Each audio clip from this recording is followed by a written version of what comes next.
Bike হারিয়ে গেলে খুঁজবেন নাকি হারানোর আগেই রুখবেন? সো হেই হ্যালো গাইস, আসসালামু আলাইকুম। সবাই কেমন আছেন? আশা করছি সবাই ভালো আছেন। আমি মাসুদ, আর আপনারা দেখছেন দ্য কুমিল্লা বাইকার্স গ্যালারির আরো নতুন একটি ভিডিও।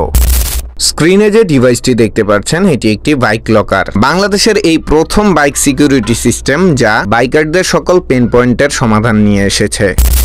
রয়েছে 7 দিনের মানিব্যাগ গ্যারান্টি এবং 6 মাসের ওয়ারেন্টি, যার মাসিক কোনো বিল নেই, বারবার ফোন দিয়ে লক আনলক করার কোনো ঝামেলা নেই, রিমোট হ্যাক হওয়ার ভয় নেই, ব্যাটারি ডেড হওয়ার কোনো সুযোগ নেই। অনগার্ড এমন একটি লকার যার মধ্যে বিরক্তকর কোনো সাউন্ড নেই।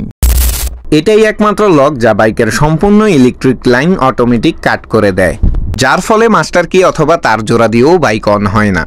এটি একটি full automatic lock unlock device. লকারের সাথে থাকা এই মিনি ডিভাইসটি আপনার সাথে থাকলে বাইক অন হবে, না হয় হবে না। এই মিনি ডিভাইসটি এতটাই ছোট যে আলাদা ঝুলিয়ে রাখার কোনো ঝামেলা নাই, আর এই ডিভাইসটা এতটাই ছোট যে মানিব্যাগের এক কোণায় রেখে দেওয়া যায়। এই ডিভাইসটি হারিয়ে গেলে বাইকে লুকিয়ে রাখা ইমার্জেন্সি একটি বাটনের মধ্যে সিক্রেট কোড দিলেই আপনার বাইক অন হয়ে যাবে। তো এই ছোট ডিভাইসটি হারিয়ে গেলেও কিন্তু আপনার বাইক স্টার্ট করতে কোনো ঝামেলায় পড়তে হবে না। রানিং অবস্থায় কেউ বাইক ছিনতাই করলেও ঠিক 40 সেকেন্ড পরে বাইক অটোমেটিকলি অফ হয়ে যাবে। এই 40 সেকেন্ড দেওয়ার উদ্দেশ্য আপনি যাতে নিজে একটা সেফ জায়গায় যেতে পারেন। এই ডিভাইসটি শুধুমাত্র বাইকে নয়, স্কুটার, সিএনজি, পিকআপ সহ যে কোনো 12 ভোল্ট ব্যাটারি চালিত গাড়িতেই ইউজ করা যাবে।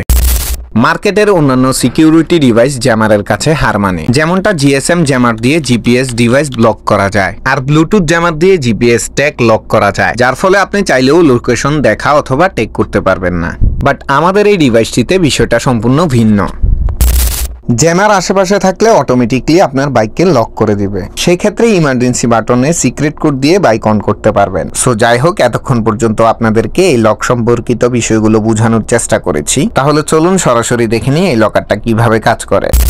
সো স্পোর্টস এবং নেগেট ভার্সন দুইটি বাইকে আমরা ডিভাইস সেটআপ করেছি। বাইকে ডিভাইস সেটআপ করার পর সাথে থাকা দুইটি ছোট ডিভাইস আমরা সামনে থাকা দুইটি কাস্টমারের কাছে দিয়ে দিয়েছি। ওনারা ডিভাইস রেঞ্জের বাহিরে নির্দিষ্ট একটি দূরত্বে দাঁড়িয়ে আছেন, আর তাদের দুটো বাইকের চাবি কিন্তু আমার কাছে। এখন আমি চাবি দিয়ে বাইক অন করে দেখব ডিভাইস ছাড়া বাইক অন হচ্ছে কিনা।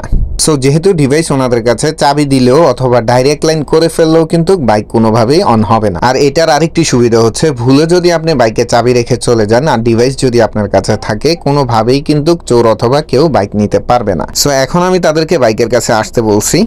আপনারা খেয়াল করলে দেখতে পারবেন বাইক লকের রেঞ্জের মধ্যে ডিভাইসটা আসার পরপরই কিন্তু অটোমেটিকলি বাইকগুলো অন হয়ে গিয়েছে। মোট কথা, চোরের কাছে যদি আপনার বাইকের চাবিও থাকে, চাবি না থাকলেও যদি সে ডাইরেক্ট লাইন করে ফেলে, কোনোভাবেই বাইক নিতে পারবে না এই ছোট ডিভাইসটির কারণে। সো যারা পেন ফ্রিলি কোনো লক খুঁজতেছেন তাদের জন্য এই লকটা আমি মনে করি বেস্ট হবে। এই ডিভাইসটিতে না আছে কোনো মাসিক চার্জ, না আছে জ্যামারের ভয়, না আছে ক্যারি করার সমস্যা। এই ডিভাইসের মধ্যে মোবাইল দিয়ে লক আনলক করার কোনো আলাদা পেন নেই, বাইক থেকে বিরক্তকর সাউন্ড আসার কোনো সুযোগ নেই। সো আমি আমার ব্যক্তিগত মতামত থেকে বলতে পারি প্রত্যেকটা বাইকেই এমন একটি ডিভাইস থাকা দরকার। সো আশা করি বিষয়টি বুঝতে পেরেছেন। তো আজকের ভিডিও এই পর্যন্তই। সবাই ভালো থাকবেন, সুস্থ থাকবেন। আল্লাহ হাফেজ।